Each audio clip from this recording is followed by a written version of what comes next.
All right, folks, brand new for 2025. We have the Lenovo Slim 7 14 Evo Edition. It runs the new Lunar Lake processors, which is the Core Ultra Series 2. Specifically, you can choose between the Core Ultra 5, the Core Ultra 7 256, or the Core Ultra 7 258, which is what I have here. Pricing starts at $960. I believe the top end is $1260, although I can't quite verify this exact spec on Lenovo's website quite yet. I'm sure that will happen in the coming days. So maybe by the time this is live, you'll see it. This model, like I said, is a 258V with 32 gigs of RAM and a 1 terabyte removable SSD. The RAM is soldered, however. There is a lot to say about this laptop because it's so perfect. It's just missing a couple of things, and I will highlight those here in a moment. But aside from those couple of things, this is a very positive review. There's a lot to say about this that's positive. So first of all, this design I think is lovely. It's all metal, so if you like that design on like a MacBook Air, you're going to find it here as well. Very subtle Lenovo badging. I think that's perfect, nice and centered. And here at the microphone array, camera array, you have some information as well, which, you know, I don't like this is here, but I prefer if they at least centered it. This camera module, by the way, is way thinner than it's been in past years. Even the brand new ThinkPad X1 Carbon Gen 13 that I just reviewed has a thicker camera module than this one. It may have different hardware in it, I can't quite recall, but I'm glad to see that on this consumer line, which still has some military specifications that it's passed, the device at least doesn't have that big giant camera module like before. So really clean design, nice and well-rounded, and I think people are gonna have a hard time thinking this is not pretty.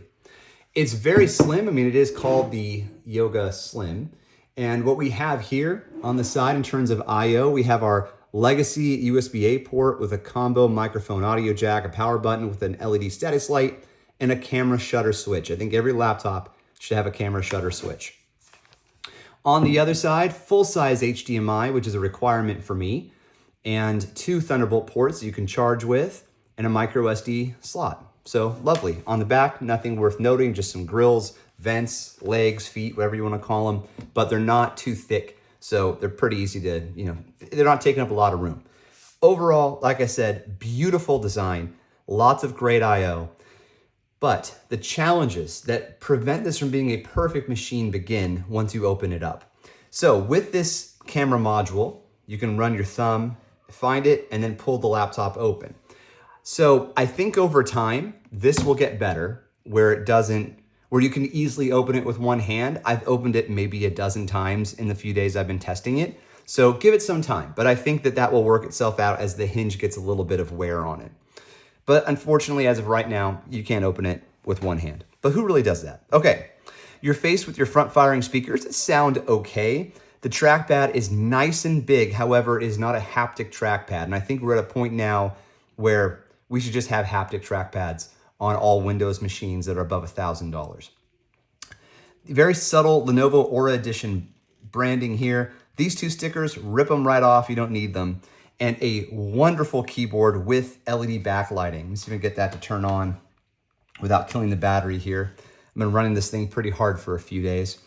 Okay, so very subtle coloring on it, but everything comes through. So even your function keys light up, which I think is a great value add. And as far as the function keys themselves, the only thing that may surprise you when you look across is F9. There's this mode function. And if you didn't see my ThinkPad review or any of my past Copilot reviews, Lenovo have created a software layer for AI modes. So you can choose between different modes and scenarios to help you. And some of these I think are actually very helpful and not gimmicky. So for example, you have an opportunity to put the machine into a privacy mode if someone's glancing over your shoulder. I think that's really important. But then there are some things that, you probably don't need, like a posture setting where the camera will detect if you have poor posture and then alert you. For example, my wife drives a Kia Telluride, and that car, if you drive over the bumps on the road, you know how on a highway, the painted lines, some of them will have little, I don't know what to call them, but intentional plastic bumps on the road. So it makes that sound to let you know you're swerving into the shoulder. If you drive over those, even if you've been driving for 5 minutes, the thing will pop up and say, consider a cup of coffee. I don't need a cup of coffee. I just swerved a little. Well, same thing here. Like, I don't need you to tell me how to sit. Okay, that was a wild example, but I think it worked. So the screen is only 60 hertz, but it is a beautiful OLED with really good contrast, and I'm sure won't show up here in the camera, but the glare is too much. And look, this thing starts at under $1,000. I think it's gonna cap out at $1,260. Lenovo runs sales, so you're really looking at probably $825 to $1,150, which is a phenomenal price for what you get on the inside. And I'll show you performance in a moment. But gosh, if you're going to use it as a laptop versus plugging it in most of the time, I think you'll struggle with the lighting, unless you're in a dark room. So just keep that in mind. It's really too bad. Ever since I tested the ThinkPad Carbon X1 Gen 13, which has a matte background, OLED, non-touch display, oh, I'm spoiled. Like, I can't even use my MacBook Pro comfortably anymore. So anyway, that's my problem. Maybe your problem too, but just be aware that it's pretty glossy if you have any kind of backlighting. And as I mentioned, only 60 hertz. I would have loved to see the full 120 with the dynamic refresh capability. I could have sworn this had 120, but when I go into the settings, as you'll see here, it doesn't offer the full 120. Now the battery's low, but I have it plugged in, which should override that. But when I come down here, caps it at 60, and it tells me it's not supported. So maybe there's some drivers I need to download. I'll play around with it, and if I can find a solution, I'll put it in the comments. So performance. Well, look, I have a MacBook Pro with an M2 processor, and it takes about 3 seconds to open Word. I'm not kidding. And I've done videos on this in the past from a couple of years ago when those M1s first came out and everybody was going bonkers about them. But here, Microsoft Word is going to open in under a second.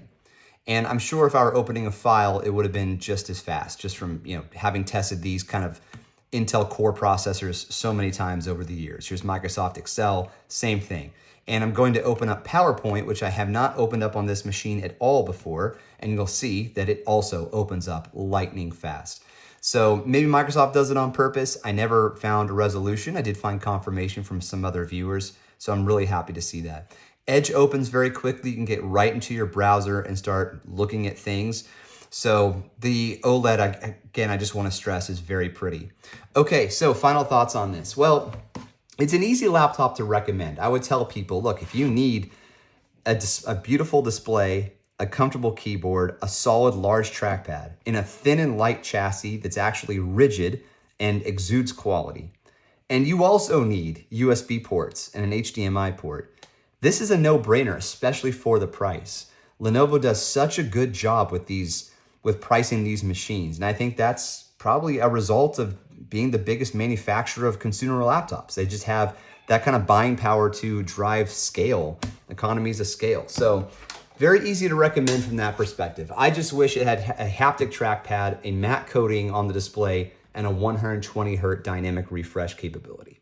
Thank you, Lenovo, for sending this over, and we'll catch you on the next one, folks. Cheers.